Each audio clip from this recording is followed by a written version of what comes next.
any of these debates yet. When I get tough questions, I answer them.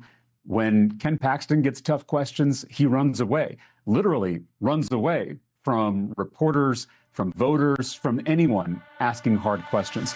What's going on, everyone? Welcome back to the show. So one of the hottest races right now is the Texas Senate race, Talarico versus Ken Paxton. So we're going to take a look. Talarico was interviewed on MS Now just a couple of days ago. We're going to take a look at what Talarico has to say about his opponent, Ken Paxton. So we're going to focus on that in this video. But first off, if you guys can do me a favor, please like the video. And if you're watching this video and you want to see more content like this, please consider subscribing to the channel. Okay, let's take a look. Here we go. Well, you know, Ken Paxton has not accepted any of these debates yet. When I get tough questions, I answer them. When Ken Paxton gets tough questions, he runs away, literally runs away from reporters, from voters, from anyone asking hard questions.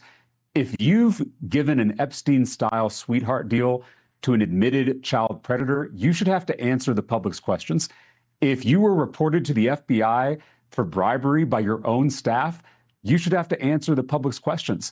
If you become a multimillionaire on a government salary and now own 15 homes on the public's dime, then you should have to answer the public's questions.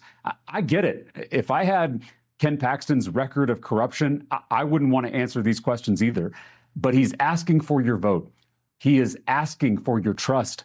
And the people of Texas deserve answers. So I've challenged Ken Paxton to these 3 televised debates. The networks have already set the dates and the times and the locations. We're just waiting on Ken Paxton. I'm not afraid of tough questions. We'll see if Ken Paxton can say the same. So there could be an empty chair at these debates. There might be. And Ken Paxton has a long history of saying one thing and doing another, of promising to show up and then not showing up. And so I'll believe it when he walks onto that debate stage. I think the people of Texas deserve answers to their very legitimate questions about his career of corruption. He hasn't debated in more than a decade. He hasn't made himself available to questions from the public. And I think that should end this November as Texans face this very important choice on November 3rd. So there was Talarico out fighting, pretty much saying, look, he doesn't think that there's going to be a debate.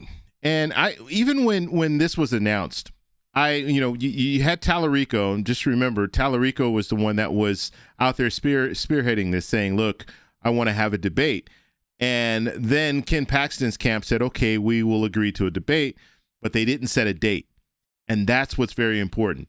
You didn't set a date. We're moving into the final 3 months of the election, and they haven't set a date for the debate. And when it comes to Ken Paxton, he's got some problems because he needs to get out there and talk about some of these issues that are floating around. Because if you let them just float around, then they'll form their own opinion about you and about the different things that are being thrown out at you. So if we're talking about the houses, if we're talking about, the scandals of the past, we're talking about all this stuff, and he's not addressing it, that is not going to be good for Ken Paxton. And he doesn't want to have to address this at a debate. He wants to have already put some stuff out there before a debate. And so, I mean, we've seen Ken Paxton be asked questions, walk away. We saw him at a press conference. I just showed a video about a week and a half ago where he was at a press conference and they were asking him questions. And he said, I just want to keep the questions to law enforcement because this press conference is about the sheriffs that are behind me. So we just want to focus on law enforcement questions. Well, at some point, you're going to have to answer some of these questions. And if he's being elusive, voters are going to pick up on that. And I think some voters have already picked up on that. And the Talarico campaign, they're out there putting out the information. And Ken Paxton is not putting out any rebuttals. He's not out there trying to really help his campaign. And so that is going to be a huge problem. And so even though Texas is a red state, that doesn't guarantee that Paxton is going to win. Because if he has a lot of baggage, and this was the fear, amongst Republican senators especially, they wanted Cornyn. They wanted Cornyn because Cornyn has won in Texas before. He didn't have the same baggage that Ken Paxton has. But now they have Paxton, and so they're going to have to try to figure out a game plan to move forward. And even during the campaign, we're seeing Ken Paxton involved in scandals. During the 4th of July, Ken Paxton was outside of the country, and he was with a woman that's not his wife. I mean, he's going through a divorce right now, but he was with another woman. And this is what we're seeing right now when he's running for office. And you would think if you're running for office, you're going to be squeaky clean.